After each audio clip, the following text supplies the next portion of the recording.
Some women will choose to hyper-focus on midlife being the beginning of the decline. But I think it's far more useful to think of midlife as a golden opportunity to future-proof our bodies and our brains, because it really is that golden opportunity. On today's episode, Dr. Sarah McKay and I are discussing why midlife is critical for long-term brain health and what specifically you can do to take better care of yours. Welcome to the Grace and Grit podcast, made for women who want their healthiest years to be ahead of them, not behind them. Join your host, Courtney Townley, right now as she breaks down the fairy tale health story you have been chasing all of your life into sensible action steps and lasting change.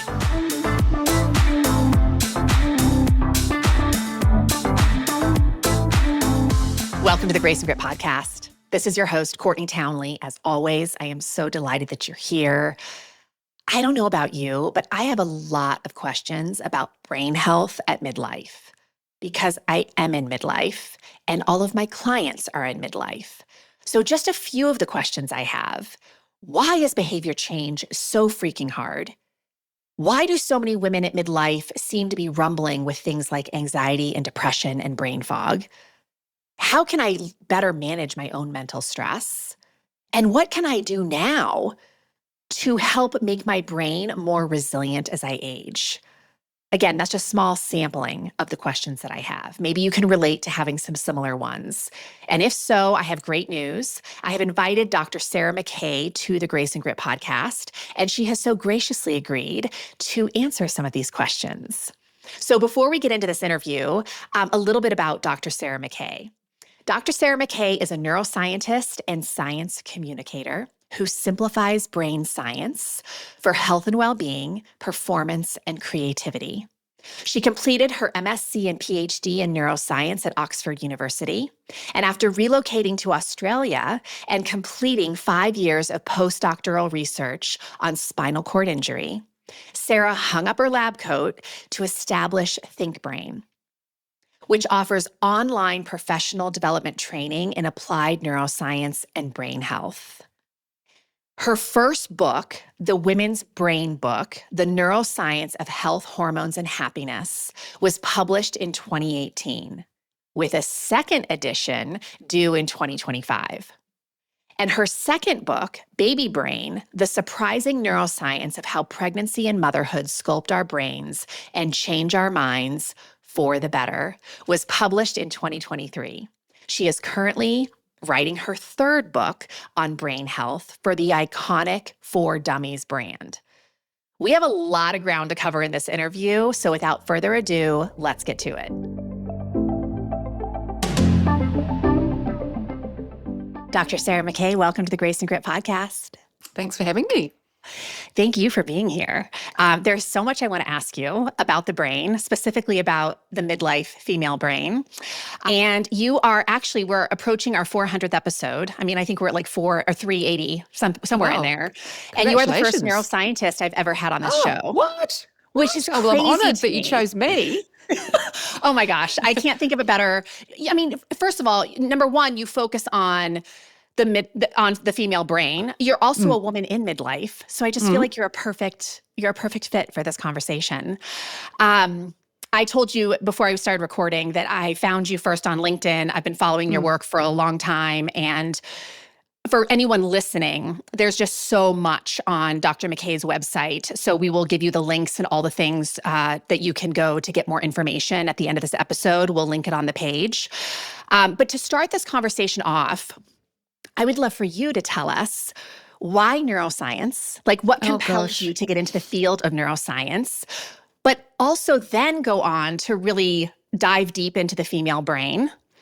Let's just start there. For sure. Yeah, so there's two very clear sort of moments, really. And I think a lot of us have moments in life, those sliding door moments. And for me, that they've just like kind of set the trajectory for the rest of my life. Yeah. So the first was I loved school. I headed off to university. I grew up in New Zealand. I grew up in a little town, Christchurch. Well, it's not a little city, Christchurch, New Zealand, on the east coast of the South Island of New Zealand. Not a bad place to grow up. It was nothing happened. When I was a kid, it's had a very difficult time in the last decade or so with earthquakes and an awful like shooting and things. I've had terrible things going on. But when I was a kid, nothing. It was like nothing happened. I had a lovely childhood, lovely family. It was all very easy, and loved school, loved learning, and headed off to first year university. And everyone then, you just got into your first year of university and did a very broad, like I did kind of a health sciences first year. And I was in a Psych 101, so you did like biology, chemistry, psychology, and Psych 101. I was liking psychology, but it was a bit black box, sort of fluffy around the edges for me. And then we did a module on it was like biology of psychology, which really is neuroscience. But back then, that wasn't so much a discipline. But in those lectures, I was like, this is just like the coolest thing ever. And they were talking about synapses and brains. And I was just so utterly captivated that I then moved universities the following year to Otago University, where they were setting up a degree discipline in neuroscience. Well, that's pretty good timing. You were interested in this So I think the year ahead of me, there were one or two people who had graduated, and then we were like the first cohort that went through. And I'm still in touch with some of the people from that year. We like to think we're OG of neuroscience. That was 90. So that was my first year of university, was 93. Okay. So I just fell in love, loved it. So interesting. Every single day I was like, get out, this is so cool. And I still, because neuroscience is so big and broad and deep and complex and rich, I'm still thinking this all of the time. I was talking to a neuroscientist last night. Actually, we were talking about sort of dementia and aging and menopause, really relevant. Perfect. And I was just like, we were just like, get out. This is just sort of talking through some of the data. Still, it is as exciting today as it was then. The women's brain health stuff came much later in my career. So I did an undergraduate in neuroscience. I was so fortunate to get a scholarship to Oxford University, which when you're a little working class kid from Christchurch, New Zealand, that's like, unheard of. How would that have happened to me? My mum and dad left school at 15. So off I went, and it was extraordinary. I loved just university life. And I was working then on brain plasticity. I moved to Sydney, Australia with my now husband that I met at Oxford. He's an Irish economist, nothing to do with science. And, I had kids and I was writing about neuroscience. Never had thought anything about the female brain or women's brain health. One, because there was a lot of neuroscience going on. Two, well, there was not a lot of neuroscience going on within women's brain health. Yeah. Like at all. There were some bits and pieces, but a lot of it was done in animal research. There simply was no work being done on anything that would possibly be interesting. The things we talk about now, like puberty. Well, there's a bit on puberty, nothing on the menstrual cycle, nothing on the pill, certainly nothing on pregnancy or menopause or any of these life transitions we go through. So there was not really anything to pay attention to. So sometimes you don't know what you don't know. So you don't consider there could be a discipline missing because I was so busy doing all of the other stuff. And then I was approached, then this sort of second inflection point was I was approached by a woman, Joan Rickmans, who's now my literary agent, which makes me sound very much more important than I am. She was at that time a book publisher, and she said, hey, you write well, do you want to write a book? And I said, no way. And she said, let's just meet and chat. And she kind of twisted my arm, but I was like, I don't have an idea. And she said, what have you written before for an audience that's kind of, kicked off? And I said, I wrote this article a year ago for the ABC here in Australia, which is like our national broadcaster and newspaper, etc., on menopause and brain fog and how lots of women think it's the first sign of dementia, and it's not. And what year was this? I had written that in 2015. Okay. And we'd put it on, and so the editors had put it on Facebook, and normally we might get like 10 comments and a few shares, whatever, Facebook 2015 vibes. This just went, there were thousands of shares, hundreds, I think there's nearly 700 comments. You can still see that post online. There was a hunger for that information. What is so interesting, as I said, it's like looking at like ancient history, and it was only 9 years ago. I went in the other day and I like copy pasted all of the comments and threw them into ChatGPT and said, analyze them for me. Look for these keywords. Is the keyword perimenopause? No mention of perimenopause. It wasn't invented then. Well, it was invented, but no, we didn't talk about it. I think maybe 7 of the 600 comments talked about hormone therapy. Yeah. It's amazing to see this shift in the last decade. So I was telling Jeanne this, and she said, "Why don't you write a book on menopause?" And I was like, I was 40 at the time. I was like, "That's mum's business." I'm really far from that. Yeah. I had young kids, know. you know. I had 2 little boys. They were at primary school. And then she said, "Oh, what about baby brain?" And I was like, "Oh, that's a load of rubbish." And I literally said that, dismissed it. I said, "I think some women have it, but I never had it. And what's the adaptive evolutionary benefit of women becoming dumb? Like, we don't lose our cognitive capacity when we become mothers." So dismissed those 2 ideas. I was like, "No, I'm not doing either of them." And then I went, and then I literally had this aha moment of, oh my goodness, there's the menstrual cycle and there's puberty and there is pregnancy and there is menopause. And I thought, I think there's more women than men have Alzheimer's disease. I've got different data on that now.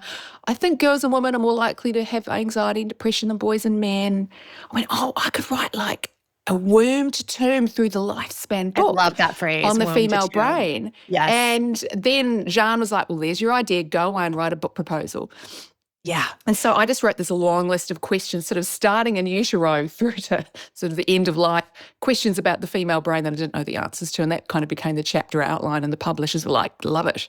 It's so great. And since then, it has been, it was not me.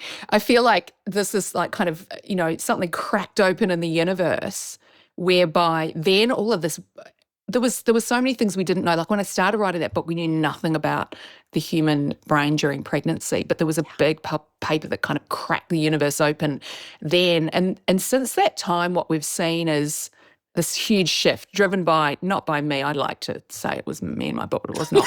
So one, it's like women who are making their way up the research ranks, sticking in the research, because it's really hard to stick in academia. It is so hard. Sticking up in there and working their way up to be able to ask the questions that are getting the research funding and guide the research in this new space where there's not been Thank God for those women. Asked or answered. So go the woman, go the good woman. In my book, Baby Brain, I tried to profile as many of them as I can to say, look how awesome they are. And 2, well, we're scientists and you can see the gaps in the data. And luckily scientists aren't dickheads. They're like, hey, maybe we should start with mandating sex as a biological variable. If you're not including males and females, why and why not? In both preclinical animal lab research and clinical research.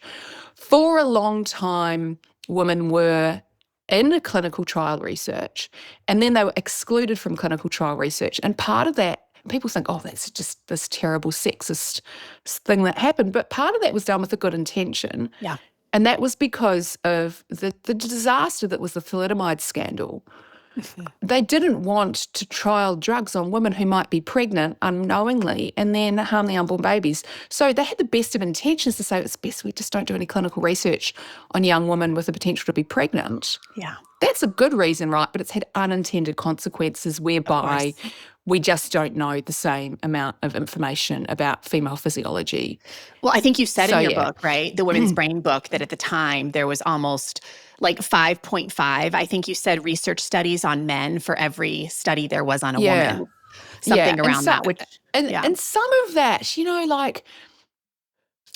some of that, you look back on it and you think, well, weren't we, well, it looks exclusionary.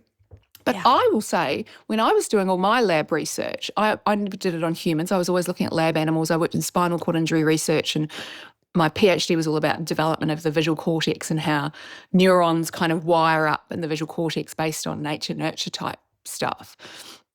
And I never recorded the biological sex of an animal. Maybe I wrote it down in my lab book, but I certainly never analysed the data based on that. Not because I was like, I'm going to exclude the females. It was just didn't seem relevant. And look, to be honest, I don't think the primary and the visual system, the input's what you see. I think probably it wouldn't have made a difference if we had have analysed by sex. Yeah. But we don't know because we don't have the data, because we didn't record it. So I wasn't excluding, it was just sex seemed irrelevant to what we were doing.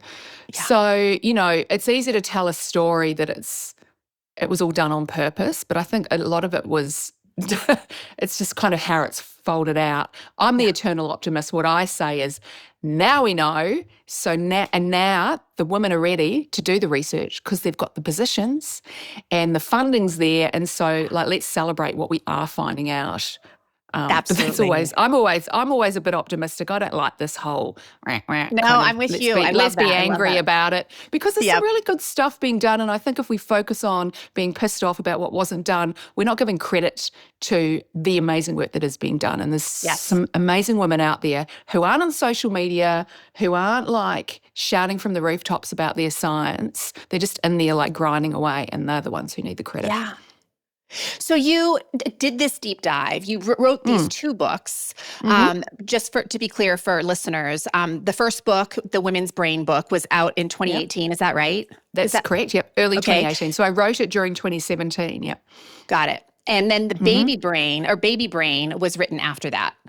That was published so April 2023. So I wrote that during 2022 because I was like, there has been so much stuff on just how women's brains change during pregnancy, from the days of, we have baby brain or not, and I have so many thoughts on it, that I thought, I'm going to like write a whole book on this topic. Yes. I could probably write another whole one on menopause. Exactly. If I do or don't, I don't know. I'll wait a few years because there's some really interesting data coming through that I think is different to what the current narrative is.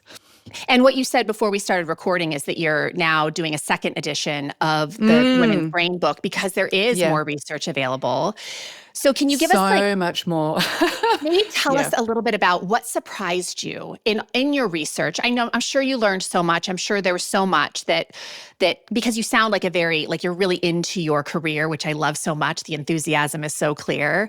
What was a big surprise to you? Like, what do you think really stood out? It's so interesting. So the researcher I was speaking to last night is Anne-Marie DeLange, she's Norwegian, but she splits her time between, she runs the Femi lab and in a Swiss research lab, which is essentially looking at women's brain health, and she splits her time between there and Oxford, where she works in the brain imaging group there. And I said to her, and we were kind of going through all of this data last night, and she works looking at these large biobanks. And this is like, she said it's almost like a new discipline. It's changed research, neuroscience research, even within the last 5 years.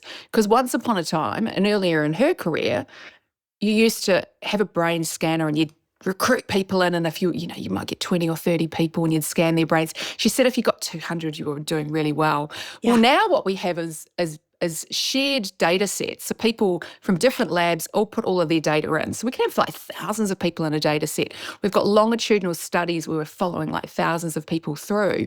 We've got these, like say the UK Biobank that she works with has got thousands and hundreds of thousands of people's data, whole body scans and their entire like medical history, from their prescribing from their doctor through to their autobiography, where they went to school and their exam marks, at university kind of thing. They've got all of this data.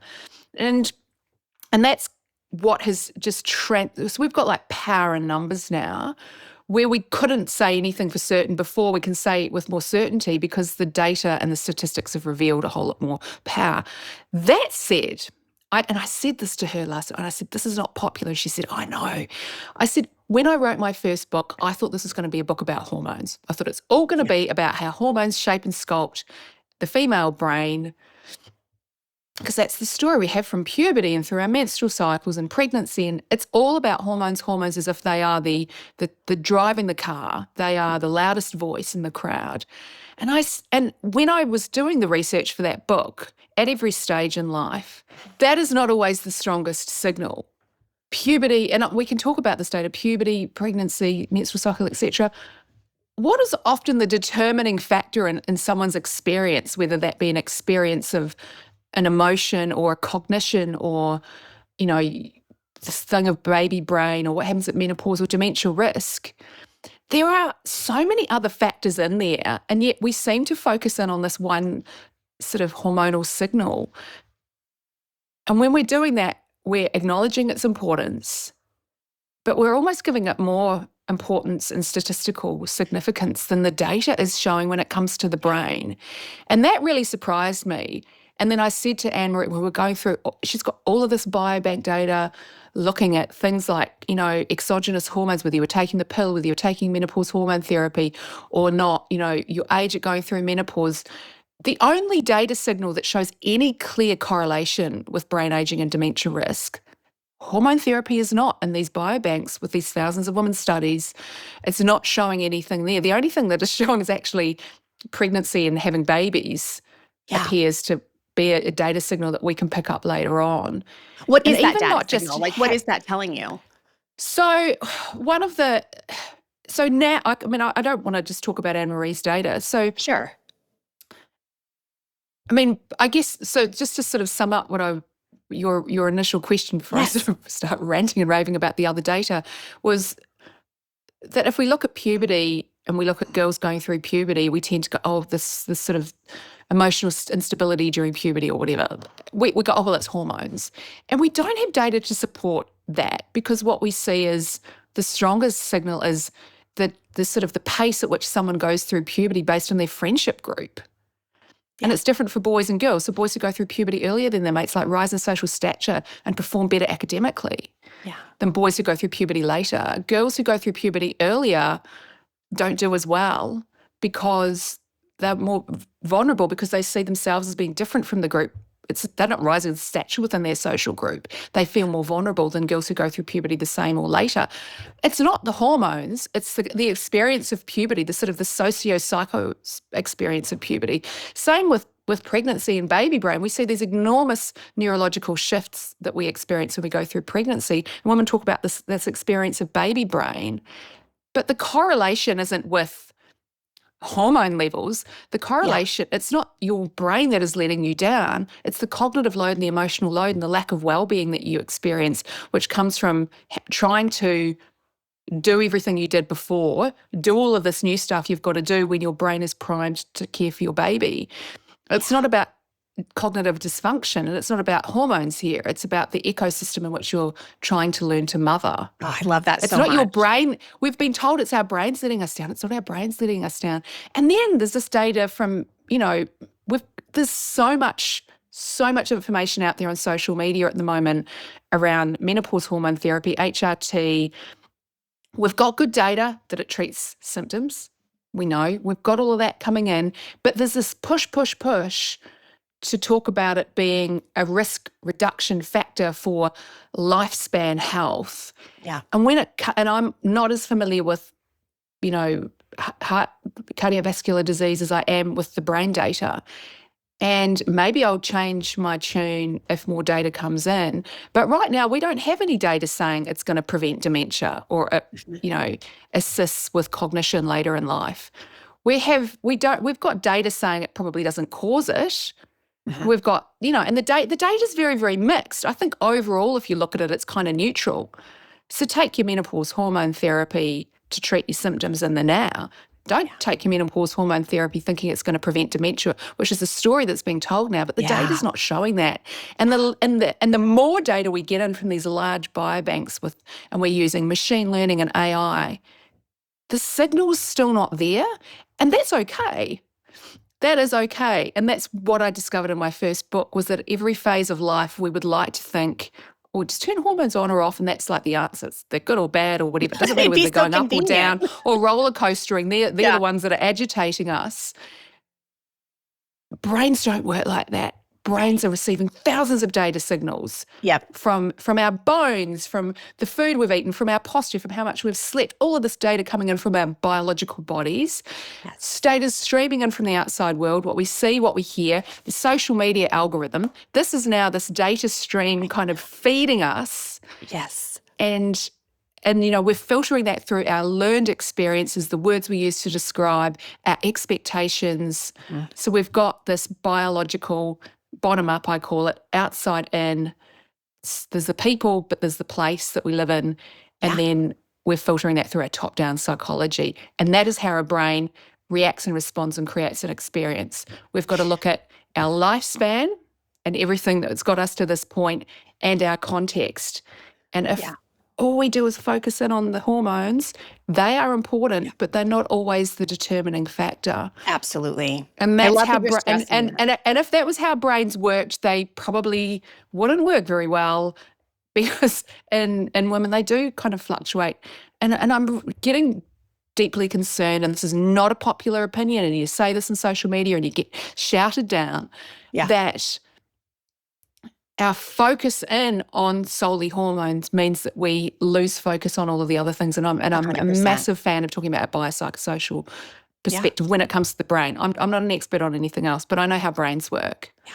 And it's multifactorial is what I'm hearing you say, like loud and clear. 100%. And when I read your book, 100%. I so walked away with that message. That the thing that one of the things that I had written down was that there's so many contributing factors to what sculpts your brain, right? They're absolutely was so clear. Our thoughts sculpt our brain. Our expectations. That's what a placebo effect is and a nocebo effect is. I'm not saying women are making stuff up, but that's not what I'm saying. And I'm not saying don't take hormone therapy or don't take the pill. I think take them all. Knock yourself out, but don't take it based on one kind of data set. Brains are considering multiple sources of data and information, and we see that through the lifespan. And there's all of this like remarkable data out there. I could go on and on. Maybe I should let you ask me some questions before I well, no, I love all of it. Continue my lecture all day. Well, let me ask you this, because I think it's really relevant to where we're at in this. Where I work with the population of midlife women, which, by the way, I love your definition of midlife. I think it's so good. You say midlife is the old age of youth and the youth of old age. I don't think that's mine. I think I read that somewhere. well, regardless, I'd never heard it before, and I think it's just such a great description. I like more that's because youth is in there both times, right? Yes. Especially, like I'm turning 50 at the beginning of January. 1975 baby. We all know this. I still feel the same as what I did. And I've got teenage sons now. I'm like, I don't feel like a teenager, thank goodness, anymore. I'm not that angst and kind of shy and scared of the world, but, I still feel as cool as I did when I was in my early 20s when I met my husband. Yeah. You are. I want to retain the youth. I want to retain. He is. Well, let me ask you this. Men age, he's got that whole silver fox thing going. It's very unfair. Very unfair. So I work with a lot of women who arrive at mid-age, and there's some things that they want to change, right? About how they're living their life or how they're showing up in their life. It's really behavior change we're talking about. Yeah. And a lot of times I'll hear this declaration that this is just who I am, right? Almost like there's no possibility of changing how I operate. Like, how would you confront that? Like, how would you speak to somebody who was saying that this is just who I am, in the sense that I can't change my behavior because I've always done it this way? I suppose it would depend what that behavior is and the intention for change. Yeah. So we do carry our past with us, and that is like one of those, as I said, those inputs. You've got the bottom up, the outside, and the top down. We have got our past. We have got our experiences and our expectations, and even our future thinking, like projecting and imagining what's going to happen in the future is influenced by our past. Yeah. So what would really be, are we looking at, like a very simple health behavior we want to change, or is it more of like a belief or a pattern of thinking? And it can be hard to change beliefs or patterns of thinking if we're looking at, do I need to change my diet, or do I need to exercise more? We've got strategies and kind of tested methods that can assist that. Yeah. Patterns of thinking can change, and we know that people's belief systems can change. Yeah. I will say it's hard to change your mind using your mind only. Sure. Very hard. It's very hard to think your way out of a thought. Yes. Or to change. What we need is new data, and, our brain needs new information coming in, and often brains are kind of run on context and run on sort of situation. And if we think about what we understand about habits, which are simply automated behaviors that we do over and over again, like from a true kind of habit perspective, it's an automated behavior within our brain. It can be really hard to change an old habit, an old unwanted habit. We can't like unwire it in our brain, but what we can do is to understand the trigger or the kind of the cause of that behavior, and either shift that trigger, or find out if we can create a new behavior in its place. We understand, like, if you move like a brain and a person and a body to a different place, let's say if you move house, or even if you move workplace or whatever, that's a really, really good place to embed a new behavior or to change a thinking pattern, because there's a whole lot of information coming into the brain that's new and different, and the brain isn't using the previous cues. Yes. So we know it's possible, but we have to strategize very carefully and thoughtfully about what is this behavior, not just, I need to change my behavior. Be very precise and concise. What is this behavior that I like or don't like and I want to change? What is leading me to perform that behavior or think that thought? Yeah. And what do I want to do? Do I want to perform a new behavior? You can't just stop thinking a thought by not thinking. That's Would you say hopeless. it's kind of in line with, because a lot of people want to focus on stopping a behavior. And really what I hear you saying here is it's more on focusing on what you want to start a little bit. 100%. Yeah, we need to, what's the cue? Yeah. Can you remove the cue? Is the cue, could be a horrible workplace. And so you can, change, if you're in the situation where you could change jobs, and then your particular behavior probably will fade away because you're not in the situation. It could be something where you can't change the cue. So then you're like, well, I have to do a different behavior in its place. We have to identify the new positive behavior. Be very careful about identifying the cue and then sort of practice and perform and stack that new behavior in its place. So if we were to talk about something super simple, just to sort of place it in the real world, you wanted to start doing, this is kind of a classic sort of advice from a physio. You've got a bad back. You need to improve your posture. The physio said, well, one way you're going to start doing this is going to start doing squats every day. And you're like, how am I going to think about doing 10 squats every day? It'd be like, well, what's a behavior you do every day? Do you have a cup of coffee or tea every morning? Do you turn your coffee machine on and just stand there while you're waiting for the coffee to brew every morning? Yeah. That's when you've got a habit. That's when you're going to do your 10 squats while you're waiting. So there's a new behavior tagged onto an old cue. Yeah. It's easier to do that than, coffee's a different thing because you're chemically addicted to it, which is not a bad thing because coffee's good for your brain. But to stop making your coffee every day, you decided coffee was causing atrial fibrillation. It wasn't very good for your heart. You needed to stop that. Well, you're going to get rid of the coffee machine. You're going to move that out of the house. You're going to have to go through withdrawal. But so we've got to find a cue and then stack a new behavior on top or remove the cue. Yeah. And that's just sort of basic habit-forming neurobiology. Yeah.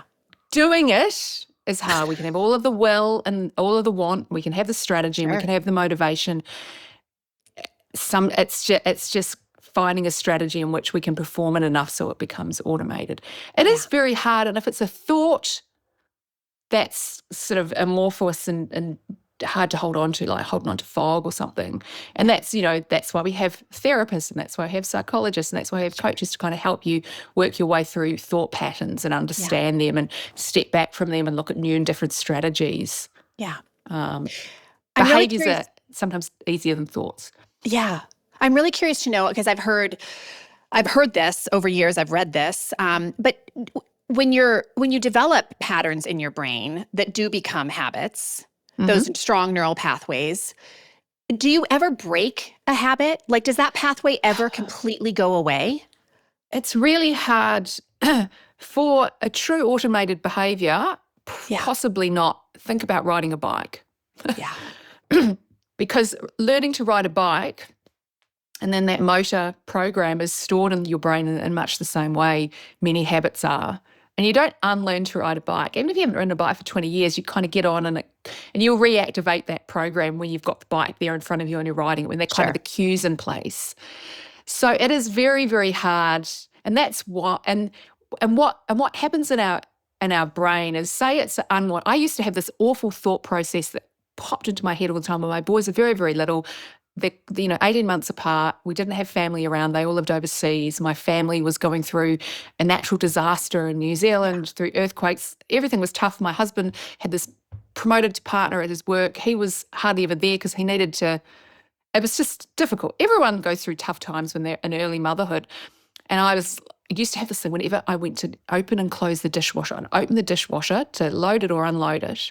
And it was almost as if this voice lived in there, just like, you're just such a bad mother. Look at you. You used to be this career woman, and now you can't even empty the dishwasher without crying. And it was really, there was no grace in that voice. She was not so nice. mean and so nasty. She was mean. Yeah. And it was all related to kind of this sort of dishwasher. And so for me, it was really interesting when we moved house, that voice never came back. But because it wasn't actually the dishwasher, it was the dishwasher in that kitchen, because we actually moved dishwashers with the house. But what we know is that and then I did a lot of work with a therapist actually, who really kind of helped me kind of pull myself out of that. But when I was really tired, or when I was really stressed, or when things had been derailed, I went back. That voice came back. And that's what brains do. When we are in a highly stressful situations, or things are chaotic, or you haven't had food or water, I always say when the water's low, the rocks will show, habits come back. Because habits are like that. And that can be good if it's a useful habit. Like, say you're an airline pilot and you've trained what to do in an emergency, and you're in an emergency situation. The habit should, you should just be able to fly the plane. Yeah. That's, you're not coming up with a creative solution when the plane's crashing. You're following your systems and processes, or your habits. And that's what brains do. And so when the dishwasher voice used to come back, instead of me going, oh, she's still there, I would go, there must be, why has she come back? What's the kind of the stress? Because when we're stressed, we default to habits. Yes. We default to habits that are good and healthy. That's great. Yeah. Default to bad habits. So I learned that, and I suppose because the title of it's grace, that's giving yourself grace, right? That's just being kind to yourself instead of going, oh, it's still there. Recognizing there's a reason. Oh, I didn't unwind that voice after all. Yeah. Go, she's come back because something else has got, it's like the canary in the gold mine. And then it was interesting that we moved house, but then my boys were older and everything, sort of switched up. Well, let me ask you this, because you do talk in your book too about stress and the brain. And this is, it's relevant to every human, especially living in modern 100%. Times, stress and resilience. But it is something that I find especially important for midlife women, because we are contending with hormones sort of lowering our stress tolerance. And we're also kind of balancing more responsibilities than we ever have. Yeah. So what types of things help to make the brain more resilient to stress? Yeah, I think, and we talk about stress as if it's sort of one thing, and I don't like the word, because when I'm trying to do some neuroscience of stress, I'm like, we have the stressor. So there's this either external experience. It could be a spider on a wall. It could be COVID. It could be this machine, which is feeding the phone, wars from around the world and all this kind of stuff into us. Could be a thought. You could have a bleeding limb. There's lots of stressors. And then we have our stress response systems within our body, and there's a couple of different, this sort of rapid response and then sort of a slower response. And then they can be really quick, or they can be really long lasting. And then there's our kind of perspective, or our perception of, is my physiological stress response in response to this stressor making me feel stressed or not? So we have our perception. Yeah. And that means if I saw a spider crawl up the wall here, it might give me a fright, but I wouldn't freak out as much as, an English tourist who's never seen a giant Australian spider before. So, we can have a stress response within our body that you could perceive as excitement, and it's really exciting. You're going to run a 100-meter race at the Olympics. You got to have your kind of activated your stress response. It's not necessarily a bad thing; it's a good thing. And your perception of that is positive versus, that kind of rising panic you might feel, which could be an identical physiological response to the Olympic athlete, but it's to a thought about an impending, interview, an exit interview with your boss or something. So we've got all of these different kind of components in there. And I think understanding stress just doesn't happen to us and we have no agency over it. Yeah. A large part of a stress process is our perception of this thing that is happening to us. So our top-down lens on that is incredibly important. Yeah. We've got and one thing that lots of people don't realise is that the more sort of physiologically fit and healthy we are, as in like cardiovascular fitness and metabolic fitness, doing all of the things that we know we've got to do at midlife, that reduces our stress response, because something as simple, say, as going from sitting to standing, the more cardiovascularly fit you are, the less your heart rate's going to shoot up, the less you have to go into sort of a sympathetic drive to get your heart rate up. And your body then almost responds going from sitting to standing in a more cool, calm and collected way than if you're really unfit. Yeah. The more times you're having to activate your stress response system just to go about your normal day doing Daily normal life. physiological activities like sitting and standing and walking and moving about. Yeah. The easier the more flexible your body is around that. Yeah. And then there's less data going into your brain, kind of putting you in alert mode where your brain's trying to make meaning of this constant activation. There's this other whole theory talking about like midlife and menopause and hot flashes and night sweats. Yeah. Night sweats are your body's physiological response to your thermoregulation thermostat getting very narrow, and you get a bit hot at night and your brain's going, oh my God, it's hot in here, because the thermostat's been dialed down due to lack of estrogen. So then it sends off a biological signal, sweat, dissipate heat, and then you're under the covers and you're sound asleep, so it's not working. So then your body and brain has to go, we have to wake her up. So she behaves in a way to throw the covers off. And so it sends this kind of burst of adrenaline sort of shooting through your body to wake you up. And so women like you kind of wake up, like you feel this adrenaline like running through your legs, and you kind of wake up and then you, I'm so hot, and then you throw the covers off and then you cool down. Yeah. Now, when that happens 5 or 6 times a night, your brain has literally woken you up. And we see the same thing happen in people with sleep apnea, because someone stops breathing and they do this big sort of snort to wake up. And that's stressing your heart. Yeah. So we're seeing poor cardiovascular health. Yeah. And when your sympathetic nervous system is being activated for almost no reason when you are asleep, that dials up your hypervigilance. It's activating everything too many times. And what's your brain then doing? Your brain's going, I must be anxious. Like, I feel really anxious. I feel really hypervigilant. I feel really worried. Kind of got this like physiological anxiety response. And your brain's going, I've got to make meaning of this. And so when you're physiologically hypervigilant, your brain perceives that as worrying about something. And then when you're just got generalized, and I'm not saying you have generalized anxiety, but someone with generalized anxiety, then just, it's like whatever hook they can kind of hang their anxiety hat on. Like you're just kind of grabbing for anything, and then that dials you up even more. And then the next night you sleep terribly and your sympathetic nervous system keeps waking you up. So it's almost like this kind of spiral. And then you're adding on top of that poor cardiovascular health getting worse and worse.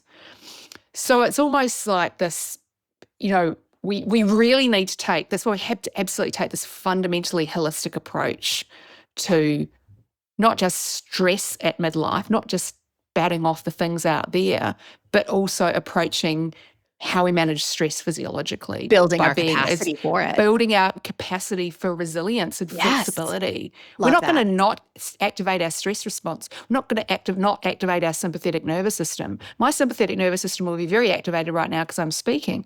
Yeah. And it needs to activate when you go from sitting to standing, because you have to increase your blood pressure so you don't faint. We just want it to be flexible and to be able to come back down. We don't want to not activate it. We need we need to have the capacity and the resilience within ourselves. One of the best ways to do that is to improve your cardiovascular fitness. Mm-hmm. Is there because there's the internet is riddled with advice on cardiovascular protocols and all kinds of things. But when you say cardiovascular, like training or using cardiovascular exercise to help the health of the brain, is there like parameters for that? Like what would you... I mean, I'm not a fitness expert or a sports scientist, so I will say I'm not entirely sure, because sometimes you've got to do HIIT training and strength training. Sure. Others like you've got to be in zone 2. You've got to do all of the things. You should run a marathon, shouldn't run a marathon. I'm not familiar with that data. Yeah. We do know that your cardiovascular health and your brain health are fundamentally tied together. Yeah. Everything that you do that you would colloquially have heard for a healthy cardiovascular system and good metabolic health. You know, you don't want to have diabetes. You don't want to have even high blood sugar. You know, you don't want to be kind of going down the path towards poor metabolic health and all of those sort of syndromes. All of those have negative consequences for short-term and longer-term brain health. Yeah. I mean, we know that. I like to think about, if you know anything about diabetes or heart disease, you know that it starts to impact not just your heart, but your cardiovascular system. And all of those really fine capillaries that feed organs like your kidneys, like your fingers and toes. People with, you know, really serious diabetes have to have fingers and toes amputated because the blood flow isn't getting to them. So they sort of start to, you know, rot away. Yeah. So it affects your retina. So people start to see, you know, vision loss. It affects all of those end organs. And what's the organ in the body which has the most fine microvasculature going to it? It is the brain. All of the brain imaging that we do is looking at blood flow through all these fine microvasculature and, you know, that kind of, you know, blood's going here or going there. Brain imaging is looking at blood flow. Yeah. And so our brain is going to be massively impacted by that physiological health state that we are in. So you've got to do the exercise that works for you. I think people think you've got to go to the gym or it has to be CrossFit.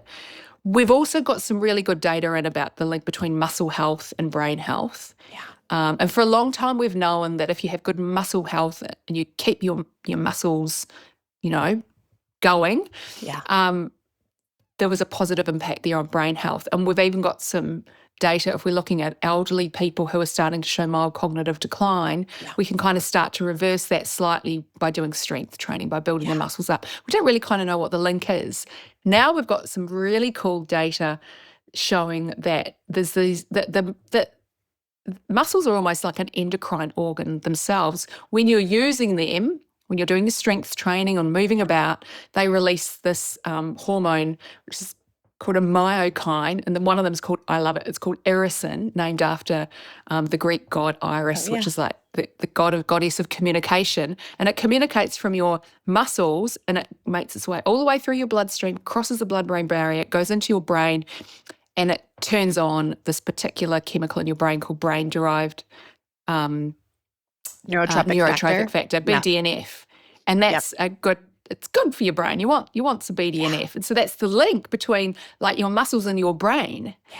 So all of those things that we are told to do have a positive knock-on impact on the brain. We're just sort of starting to like find out what the little mechanistic biological pathways are. I love it. You call it, in your brain, you refer to it as future-proofing your brain.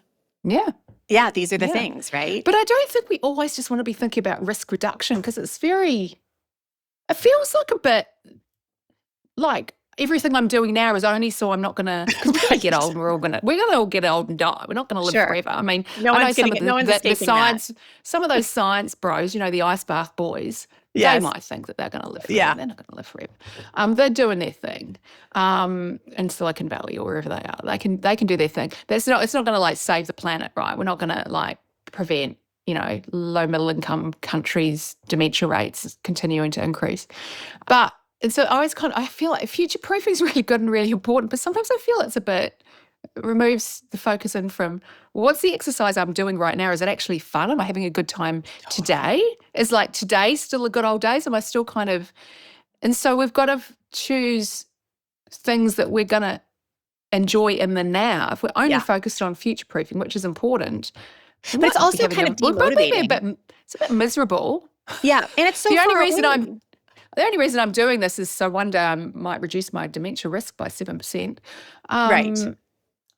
So you've got to have like a bit of fun now. Like we're still, you know, to make today the good times while you're doing those. And so I do all kinds of exercise. Like I'm so lucky where I live. Like ocean swimming is a massive thing. We can all go and swim in this like kind of little marine park, and there's little baby sharks, and there's all kinds of stuff going on in the water, and everyone's up at 6 a.m. at the beach, and I've got like a dance class I go to. I'm in Oh, a good for you. musical. Yeah, I'm like in a musical theatre group, but I'm like the camel in the I back. love I can't this. sing, I can't dance. I'm uncoordinated and I But can't even sing. But better, even fun. better.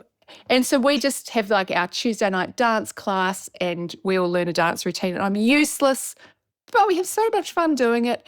I like going up to I've got a gym really close. I've got an e-bike so I can get down to the beach easy. You know, I try and like have we've got to have like some fun along the way, ladies. Yeah. Future Well, proofing's important, but in everything we do is so we might not get old. no. Well, we're going to get old. Yeah. And the only way we're going to maintain anything is if we're having fun doing it, right? 100%. Yeah. So I love that you're. There's a lack of kind of good times. Sometimes I think when we talk about health and well-being, it's very serious. I know. And it feels very kind of draining almost, like it's another thing on the tick list of life to do. It removes a bit of the sort of the lightness and the joy and you know, like still actually have like I've got all my book club coming over tonight and we'll probably all drink way too much wine and my boys will complain that we laugh too loud and I don't care. I love it so much. And I'm just going to do all of the things. Right? There's that piece of it too. 100%. The connecting with others. I love all of that so much. So good.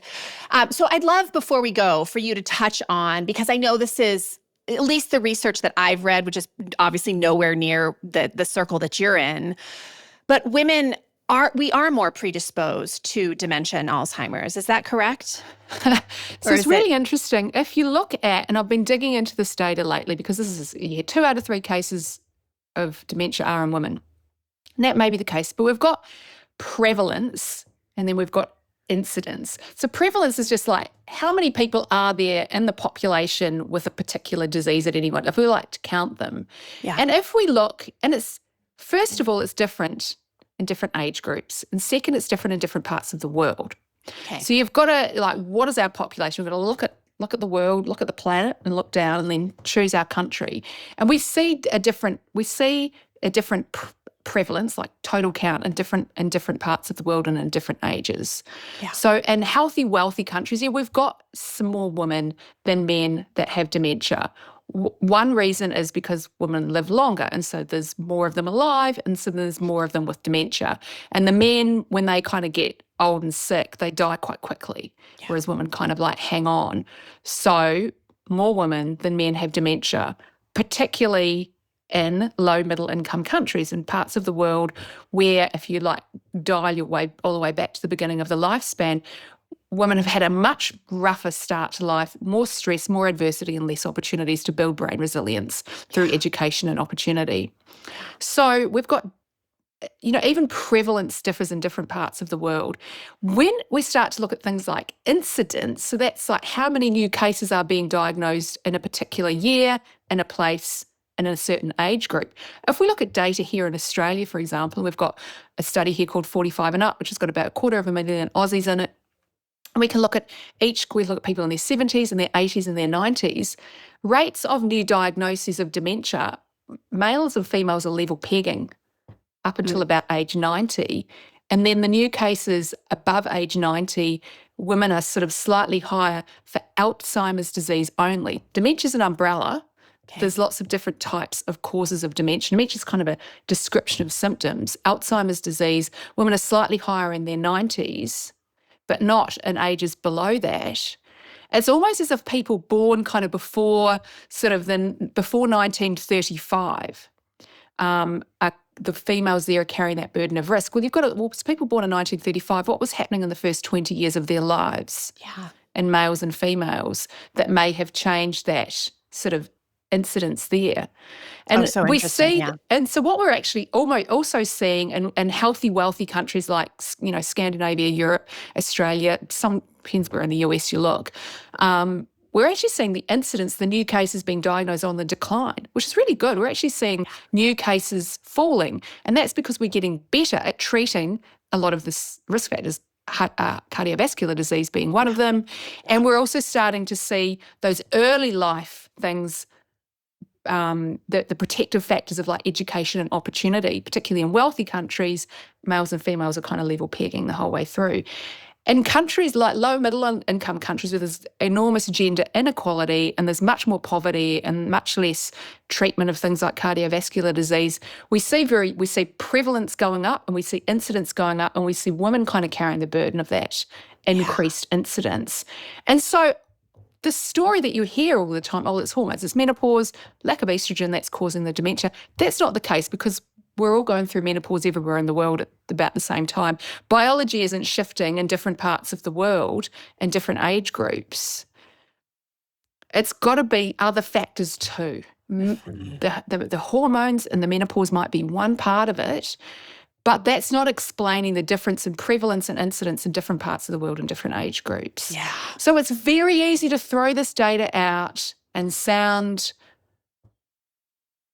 this alarm bell when we've got to take a global and a lifespan perspective and be very, very careful. And because if we're doing that, then we can decide what to hone in on and what to target. And if we're seeing that some of this reduction in risk is coming about because we're far better at treating cardiovascular disease and we're now understanding metabolic syndromes are an important contributor to this, and we're now thinking, well, what can we do in midlife to reduce our risks of both of those? We might get massive bang for our buck there. Yeah. In lower middle income countries where we've already got data showing that gender inequality has an impact on healthy brain development in girls and women in those countries, not in men, and girls and women. Well, that's shown the fundamental importance of having a good start to life, particularly for girls, and for reducing adversity and inequality, and giving girls and boys equal opportunities. In countries where they've got equal opportunities, we see less differences. So interesting. So and it makes we so have much to, sense. we can't just throw these stats out Thank you. and then Yes. go, oh, it's because of the hormones. And That's not how you do. That's not good science. No. And that's cherry picking data to support your particular little 100%. drum and story. And it's far too simple. If it was simple, we would know the solutions, and we simply don't. But I love So that this echo of it's treating the whole human. It's looking at the whole human. It's not just honing in on. And not one everyone specific is thing. like a healthy, wealthy white lady with access to Instagram. Yeah.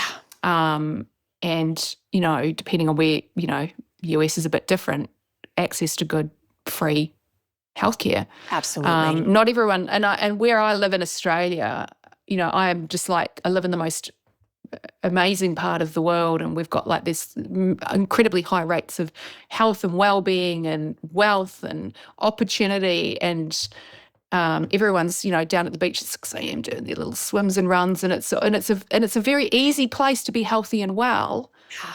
Not everyone lives like that. Not everyone has had the same opportunities, and we're failing to address that inequality. And I think that that's to our detriment, because then that blinds us to what we all could be doing as well.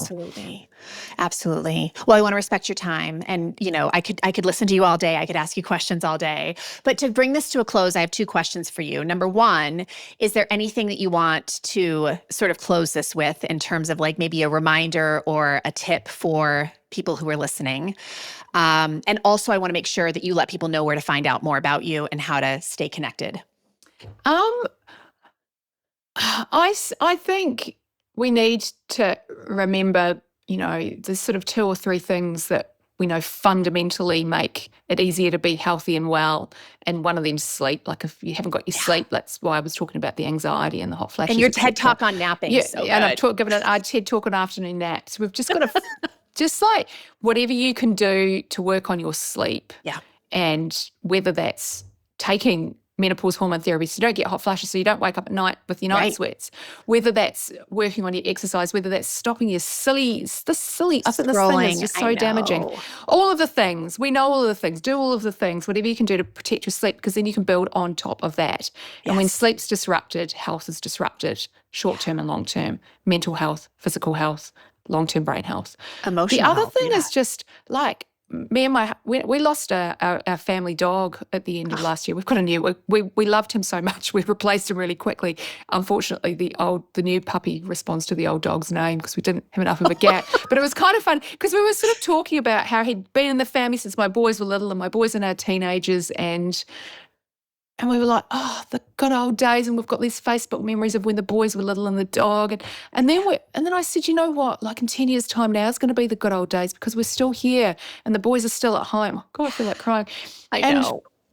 And so we were like, now has to be the good. We still have to have fun, and we have to try and make every day still the good old days. And so we've got a new puppy. We're like, we just need life experiences. And I think if we can think about all of this tick list of health and well-being, I call them the ice bath boys because I can call them the ice bath boys. The focus on optimization, I know, is so boring and serious and self-obsessed. Rote, We need like to you're a just have machine. a good old time while you're doing it all. Like, get together with your girlfriends and drink too much wine. Like, that is so much fun and it is so funny, and just have laughs and just do silly things, because the older you get, the less you give a shit and the more fun you can have. True. And so please just find a fun and funny group of people to like kind of enjoy these days with. Yeah. That's that social tick box. So they're the two, social and sleep, and just try not to take it too seriously. Yeah. So good. So good. And then tell us where the best place for them to connect. Oh, yeah. So Dr. Sarah McKay, MCKAY, is my website, kind of the portal through to all things. I'm doing quite a bit on Instagram at the moment because I've got a bit more time and space at the moment, not writing a book. So as I update the second edition of the Women's Brain book, each new kind of, oh my goodness, this is so interesting paper, which I'm coming across, like the incidence, prevalence, dementia stuff. Yeah. I'm doing a little reel. I don't love doing reel. I don't love being on camera. I know. But you can shrink yourself down and put yourself in the corner. Yep, that is true, and have research behind you. Yeah. I'm doing that because I want to not be arguing. I don't want to argue. I don't want to go, oh, that data you've shared is wrong. I don't do that. That's not my vibe. It's just boring and annoying. I'd just rather keep on sharing, doing what I do best, communicating good neuroscience in ways that are meaningful, and not telling anyone what to do. I don't care how you live your life, you do you. But here's some interesting findings that you might be able to make some meaning of. I love that so much. And I don't think we mentioned this, and I think it's important because it's such an incredible resource, but you do a lot of courses for professionals and people. I mean, really, that's kind of the meat of what you do now. Yes. Yeah, that's the source of income. Yeah. So I've got applied neuroscience and brain health courses. I've got one coming up in a couple of weeks. It's a 12-week program called the Neuroscience Academy, and you can get your CPD hours and apply to your various organisations. Yeah. I teach that over 2 weeks. I've got another kind of second stage course of that you find out after you've done the first one. And I have got a course that's kind of on hold at the moment on women's brain health specifically. Yep. But that's on hold while I do the book updates, so that when I next teach that, I'm teaching where we're at in 2025. It'll be, although I'm kind of taking a bit of a gap year next year as well. Because I'm turning 50 at the beginning of January. I'm going to go to Antarctica first. Oh, fun. And then me and my husband are buying, he's turning 50 as well, we're buying around the world business class flights to go and visit all of our friends all the way around the world and have dinner with them.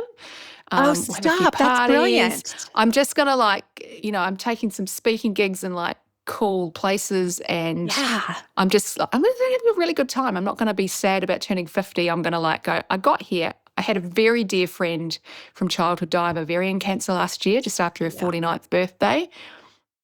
And so we all went to school together, so we're all going to live our best 50-year-old lives for her. Absolutely. Oh, yeah. Well, I'm excited to watch from the outside. You live that year. Thank you so much for everything you do and for making the time to be here today. I really appreciate it. Thanks for listening to me rabbit on. Absolutely.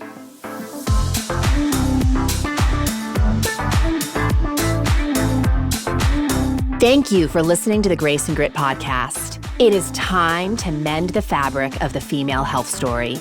And it starts with you taking radical responsibility for your own self-care.